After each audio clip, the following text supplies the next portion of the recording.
안녕하세요. 초등학교 교과서 한자어 빈도순위 30위 단어 공부입니다. 중학교 교과서 102위라고 했네요. 자, 이 공부라고 하는 단어는 단독 공부라고 하는 단어 이외에 또 초등학교 교과서에는 글 공부, 글에 대한 공부, 그리고 공부방, 공부하는 방이라고 하는 뜻의 단어로도 같이 출연하고 있습니다. 자, 그러면 공부라고 하는 단어에 대해서 좀 우리가 알아볼 텐데요. 이 공부라고 하는 단어는 글자 뜻으로 풀이하기가 힘든 단어입니다. 그래서 아주 옛날부터 이 공부라고 하는 단어에 사용된 글자와 우리가 공부하다라고 하는 그 뜻하고 어떤 관련이 있는지 이 부분에 대해서 굉장히 많은 사람들이 궁금해 했습니다. 자, 왜 그렇게 궁금해 했는지 지금부터 같이 한번 살펴보겠습니다. 자, 먼저 개별 글자 뜻을 그래도 먼저 한번 좀 알아봐야겠습니다. 먼저 장인공이라고 합니다. 장인이라는 말은 우리가 기술자라고 하는 뜻입니다. 그래서 장인공이라고 했는데 기술자 공, 기술공 뭐 이렇게 해도 괜찮겠습니다. 기술자는 기본적으로 이제 기술을 가진 사람이니까 이 공자에는 기술이라고 하는 뜻도 있고 또 이분들은 솜씨가 좋죠. 그래서 솜씨, 그리고 기교도 잘 부린다 해서 재주를 잘 부린다 해서 기교, 재주 같은 이런 뜻도 있습니다. 그리고 이 사람들은 기술을 가지고 늘 일을 했기 때문에 일이라고 하는 뜻도 있습니다. 그래서 우리가 공이라고 하는 이 글자에는 장인이라고 하는 기술자, 기술, 솜씨, 기교, 재주, 일 등의 뜻이 있다. 이렇게 알아두면 되겠습니다. 그리고 두 번째 글자 부. 부는 여기 사내부라고 했는데요. 일반적으로는 지아비부라고 합니다. 지아비는 남편의 약간 예스런 표현입니다. 이제는 뭐 남편부 해도 괜찮고 사내부 뭐 이렇게 하겠습니다. 이 부는 사나이가 본뜻입니다. 사나이라고 하는 뜻을 나타낸 글자입니다. 조금 이따가 글자 설명 같이 한번 보겠습니다. 사나이는 남자이기 때문에 남자라고 하는 뜻도 있고 또 남자는 결혼을 하면 남편이기 때문에 남편이라고 하는 뜻도 있습니다. 그리고 부 아주 흔하지는 않습니다만 드물지만 부는 또 문장에서 특별한 뜻은 없지만 느낌이나 감정을 나타내는 의기조사, 또 의기사라고도 합니다. 의기조사라고 해도 괜찮고요. 주로 문장 끝에 사용되는데 이런 의기사로도 사용되었다. 아울러 알아두면 좋겠습니다. 자, 이 공자와 부자에 대해서 조금 더 보충 설명을 하겠습니다. 지금까지 우리가 방금 지금 말한 것은 공과 부가 갖는 일반적인 뜻이고, 근데 이 공과 부자가 어떻게 만들어졌는지 한번 보겠습니다. 먼저 공은 옛날 성벽을 쌓을 때 땅을 다지던 돌로 만든 공이다. 이 공이를 본떠서 만든 글자다라고 했습니다. 그러니까 이 공이는 도구니까 자연적 도구라고 하는 뜻을 갖겠죠. 그것이 다른 말로는 공구입니다. 그리고 그 공구를 다룰 때는 기술이 있어야 되니까 기술이라고 하는 뜻도 있고 또 이 공구는 공구를 다루는 사람이 특별히 있습니다. 그래서 공구를 다루는 사람, 기술자라고 하는 뜻을 갖게 되었다. 이렇게 이해를 하면 되겠습니다. 그리고 부자는요. 부는 자세히 보면 아래에 큰데 위에 한일 같은 가로획이 하나 있습니다. 그래서 부자는 대자와 한일처럼 보이는 가로획이 결합한 글자다. 이건 무슨 말이냐면 이 큰 대자를 이렇게 쓰는데 큰 대자는 사람이 팔과 다리를 활짝 펼치고 있는 모습을 본뜬 글자입니다. 그래서 사람이 팔과 다리를 펼치면 그 모양이 크기 때문에 크다라고 하는 뜻을 갖는 큰대의 글자가 되었습니다. 그래서 큰대는 사람이 팔과 다리를 벌리고 있는 모습이다. 기본적으로 사람을 본뜬 모습이다. 이렇게 알아두면 되겠습니다. 그리고 여기 이제 부자는 가로획이 하나 있는데요. 이 가로획은 뭘 의미하느냐 하면 옛날에 성인 남자들이 머리를 고정할 때 옛날에는 남자 여자 할 것 없이 머리를 다 길렀잖아요. 그러면 성인이 되면 머리가 굉장히 많이 길겠죠. 그래서 그 머리를 이제 틀어 올립니다. 머리를 고정할 때 사용하던 비녀를 본뜬 모습이다. 그래서 이 한일은 우리 머리 뒤에 길게 꽂은 비녀의 모습이다. 비녀는 누가 꼽나요? 다 큰 어른들, 성인 남자들이 꽂으니까 이 부는 남자, 성인 남자, 남자 중에서도 성인 남자, 어른, 일반적으로 뭐 사나이 이렇게 표현을 합니다. 사나이 등의 뜻을 갖게 되었다.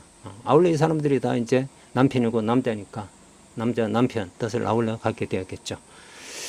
예, 이렇게 알아두면 공과 부에 대해서 이해를 조금 더 쉽게 할 수 있을 것 같습니다.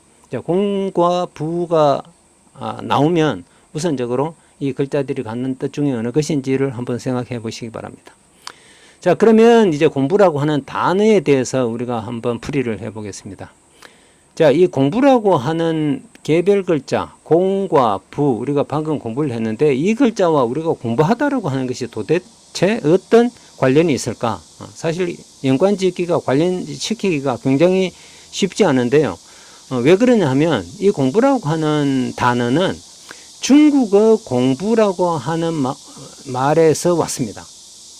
그러니까 우리가 쓰는 이 공부는 중국 사람들이 쓰는 공부에서 왔다라는 거죠. 그런데 이 공부라고 하는 단어를 글자대로 풀이를 하면 공은 아까 일하는 뜻이 있다라고 했으니까 일하는 부는 남자니까 일하는 남자, 일하는 성인 남자 이렇게 풀이가 되겠죠.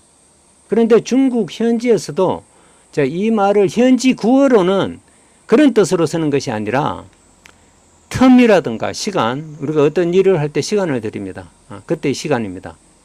시간이라든가 아니면 솜씨가 좋다라고 할 때 솜씨라든가 아니면 어떤 솜씨를 익히기 위해서는 노력을 해야 하고 정성을 쏟아야 하니까 노력, 정성 혹은 정열, 열정 뭐 등등의 이런 뜻으로 사용이 되었습니다. 지금도 중국어에서는 이 공부라고 하는 단어가 텀, 시간, 솜씨, 노력, 정성 이런 뜻으로 사용이 됩니다. 그런데 이 말이 우리나라에 들어와서는 시간이라고 하는 뜻이 공부에 있었다고 했잖아요. 여기에다가 시간과 정성, 열정을 함께 드리는 것으로 인식을 했습니다. 그래서 공부라고 하는 말은 단순히 시간과 솜씨, 노력이란 뜻이 아니라 이 말들이 복합적으로 어우러진 개념으로 이해했다라는 거죠. 그래서 우리나라에서는 공부라고 하는 말은 시간과 정성을 드리는 것이다. 그리고 이로부터 이제 학문이나 기술을 갈고 닦는다라는 거죠. 학문이나 기술을 갈고 닦기 위해서는 수많은 시간과 열정을 쏟아야 합니다.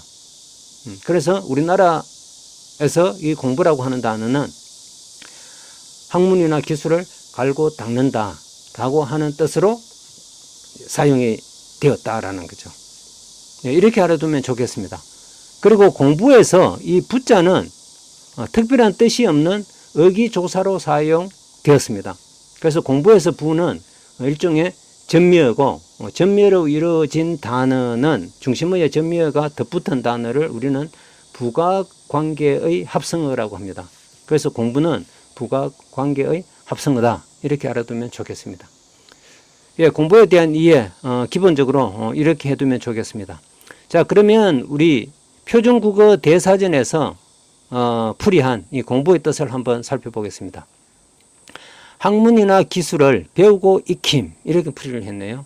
학문이나 기술을 배우고 익힘, 배우고 익힘이라고 했습니다. 우리는 시간과 열정을 들여서 어떤 학문이나 기술을 갈고 닦음이라고 표현을 했는데 표준국어 대사전에서는 배우고 익힘 이렇게 했습니다. 그런데 배우고 익힘 우리가 어디에서 좀 많이 본 뜻 같은데요. 배우다는 한자로 표기를 하면 배울 학자입니다. 배울 학. 그리고 익힘은 익힐 습자입니다. 자, 이렇게 배우고 익힘을 한자로 바꾸고 보니까 학습이라고 하는 말이다라는 거죠.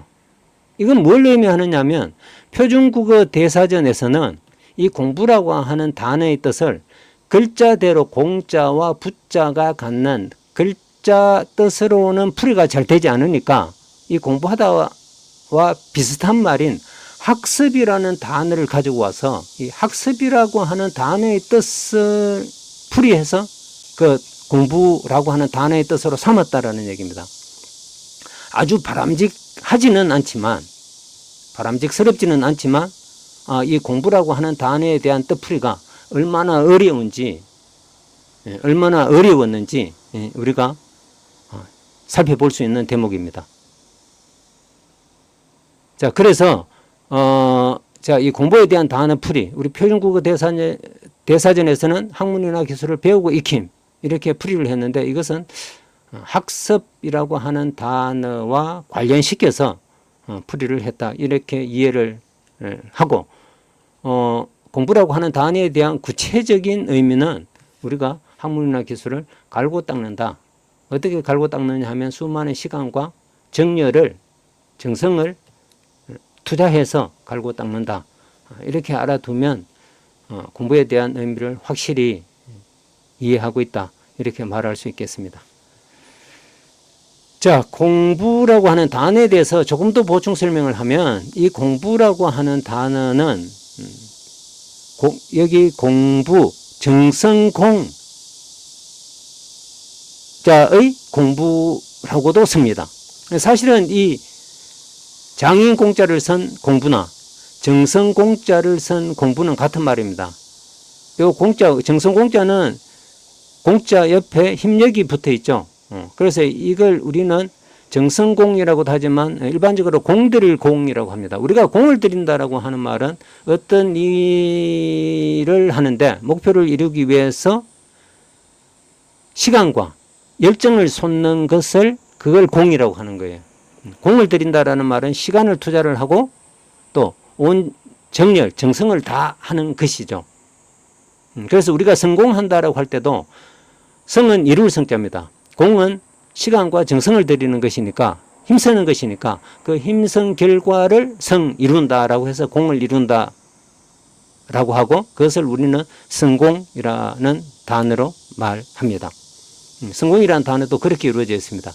자, 여기 공부라고 할 때 장인 공자를 쓴 공부와 정성 공자를 쓴 공부가 사실은 중국에서 똑같은 개념으로 씁니다.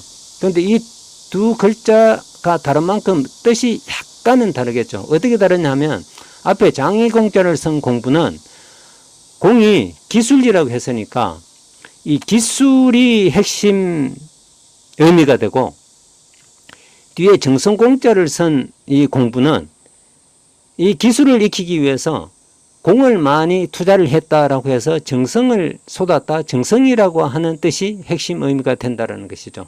자, 이렇게 보면 사실은 우리가 공부를 한다라고 할 때도 시간과 공을 많이 쏟잖아요. 정성을 많이 들이잖아요, 공부를 할 때. 그래서 이 사실은 뒤에 정성 공자를 쓴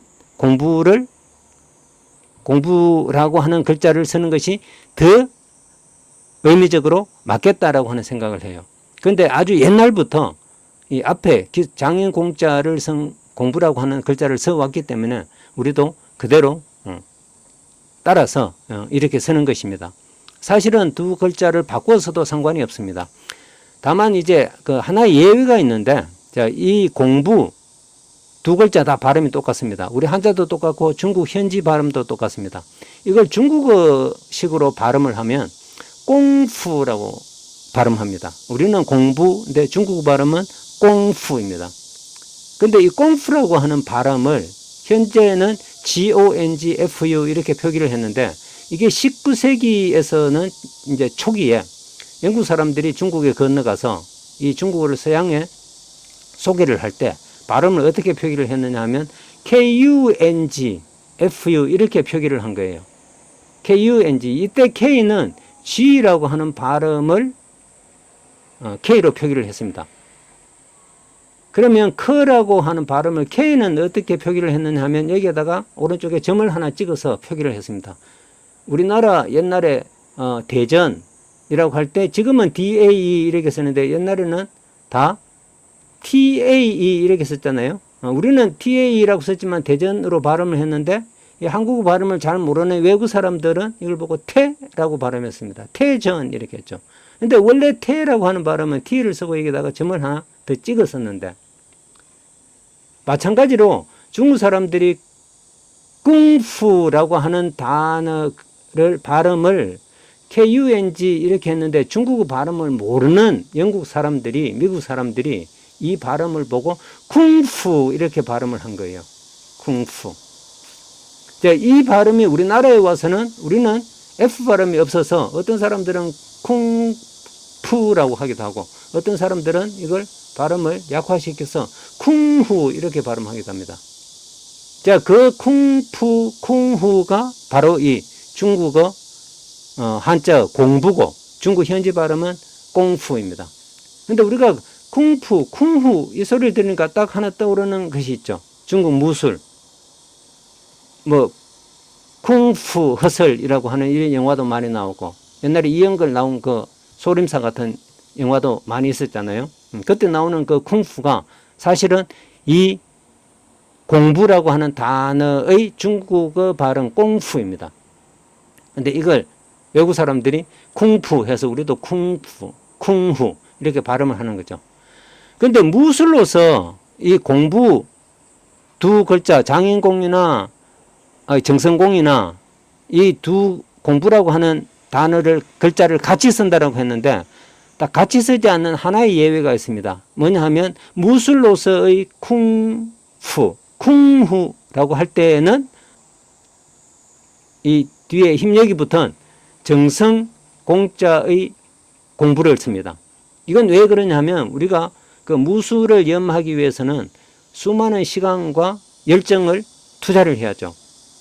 그래서 그것은 정성을 투자한 것이다 라고 하는 의미에서 앞에 글자가 아니고 요 뒤에 글자 정성공자의 공부를 쓴다 이렇게 알아두면 좋겠습니다. 자, 그러면 정성공자를 쓰지 않는 이 장인공자를 쓴 공부도 열정, 노력, 그리고 시간, 틈, 뭐 이런 뜻이 다 있지만 두 개 다 있지만 특별히 정성공자를 쓴 이 공부에는 쿵우라고 하는 중국 무술을 나타낸다는 뜻이 더 있다. 똑같은 단어지만 중국 무술을 나타낼 때는 뒤에 정성공자를 쓴다. 특별히 쓴다. 이것만 참고로 알아두면 좋겠습니다. 자, 이 공부라고 하는 단어는 사실 중국에서 4세기부터 4세기 문헌에 이미 벌써 출현을 하고 있습니다. 그때도 그 시간과 열정을 더 드리는 뜻으로 그렇게 사용이 되었는데 예를 들면 예술과 문학은 귀한 것은 아니지만 그것을 익히기 위해서는 굉장히 많은 공부를 소비해야 한다. 이런 말이 있습니다. 그래서 그때 공부는 바로 시간과 정열이다, 열정이다, 노력이다. 그게 이제 우리나라에 들어와서 시간과 정성을 들이는 것이고 그것이 학문이나 기술을 갈고 닦는다라고 하는 뜻으로 이렇게 바뀌어 사용되었다. 이렇게 이해를 하면 되겠습니다. 자, 공부라고 하는 뜻 사실 좀 쉽지 않은데요. 조선시대 우리 임금도 궁금했던 모양입니다. 그 옛날에 우리 조선시대 왕들은 그 학문이 뛰어난 신하들과 같이 공부를 했는데 그걸 경연이라고 했습니다. 그래서 경연장에서 이 명종 임금이 그 갑자기 경연 공부를 하다가 공부라고 하는 단어의 공부라고 하는 말의 뜻은 구체적으로 무엇이냐 이렇게 신하들에게 물었대요. 그러니까 갑자기 이제 이런 질문이 쏟아지니까 우리가 공부라고 하는 말을 평소에 늘 썼지만 조선시대 그 왕조실록 보면 공부라고 하는 말이 수없이 나옵니다. 옛날 우리 선비들도 공부를 굉장히 열심히 했으니까요. 그런데 막상 그 뜻풀이는 쉽지 않았던 모양이죠. 다들 대답을 못하고 있는데 그때 그 참찬이라고 하는 벼슬은 좌의정, 우의정, 영의정 밑에서 말하자면 지금으로 말하면 부총리급입니다. 참찬 벼슬이 있던 조원수라고 하는 분이 이 공부에 대해서 공부라고 하는 단어에 대해서 뜻풀이를 이제 이렇게 해서 명종에게 아뢰입니다. 자, 공부라고 할 때의 공자는 그러니까 여자 직공 할 때 여공이라고 할 때 공자와 같고 부자는 농부라고 할 때의 부자와 같습니다. 그러니까 공부라고 하는 것은 학문을 한다라고 하는 것은 여자 기술자가 밤낮 없이 정성을 다해서 길삼, 배를 짜는 것과 같고, 농부가 사시사철 힘들여 정성을 다해서 농사 일을 짓는 것과 같습니다. 학문이란 그런 것입니다. 라고 이렇게 이제 대답을 했다는 거예요. 그러니까 그 말을 들은 다른 신하들이 대답이 참 그럴듯했고, 또 자신들은 달리 뭐 표현할 방법이 없으니까 아무 말도 하지 못했다라는 거예요. 그러면서 이 조원수라고 하는 참찬이 한 대답이 굉장히 그럴듯하다. 다들 이렇게 여겼대요. 지금 이 얘기는 어디에 전해오느냐 하면 동사 강목을 지은 안정복 선생이라고 하는 분의 문집에 이 이야기가 전해오고 있습니다. 이것으로 봤을 때 옛날부터 공부라고 하는 단어가 갖는 뜻은 글자로부터 풀이가 정말 쉽지 않았던 단어다라고 하는 사실을 알 수 있겠습니다. 이렇게 참고를 하면 좋겠습니다. 공부라고 하는 단어에 사용된 개별 글자 순위 한번 알아봅니다. 초등학교 교과서 공은 76위, 부는 86위입니다. 중학교 교과서에서는 각각 123위, 271위라고 되어 있습니다. 그리고 이들이 사용된 개별 단어 한 4개 정도 보면, 첫 번째 공장, 기술공, 마당장, 기술을 들여서 제품을 생산하는 장소 혹은 마당이라고 하는 뜻입니다. 공사, 기술을 들이는 일사자니까 기술을 들이는 일. 우리도 공사 많이 하죠. 농부, 농사 짓는 남자. 농부. 그리고 부부라고 하는 뜻이 있습니다. 부부. 부자는 산의 부자를 쓰고요. 그 다음 뒤에 부부 할 때 부자는 여자가 빗자루를 들고 있는 모습을 본던 글자인데, 아녀자부, 며느리부라고 합니다. 아녀자부, 여자를 뜻합니다. 그리고 여자부라고 해도 괜찮고요. 며느리 해도 괜찮습니다.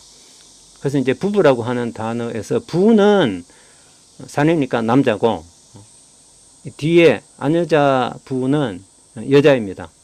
그래서 결혼한 남자와 여자를 우리가 이제 부부라고 하는데, 그때 앞에 사내 부자는, 남자 부자는 남편이 되고 아내자 부자는 아내가 됩니다. 그래서 남편과 아내를 우리는 한자어로 또 부부 이렇게 표현을 합니다. 이렇게 참고를 하고 공부에 관련된 설명은 이 정도 하겠습니다. 마무리로 연습 퀴즈 한번 풀어보겠습니다. 아래 4개의 항목 중 공부의 뜻이 아닌 것은 어느 것일까요? 1번 음식을 익힘, 2번 학문을 익힘, 3번 방법을 익힘, 4번 기술을 익힘. 이 4개의 익힘에서 공부와 관련이 없는 것, 어느 것인지 한번 맞춰보시기 바랍니다. 정답은 정답과 풀이는 댓글로 올려두겠습니다. 오늘 시간이 좀 길어졌는데 장시간 수고하셨습니다. 혹 궁금한 것 있으면 댓글로 올려주십시오. 남은 시간 행복한 하루 되시길 빕니다.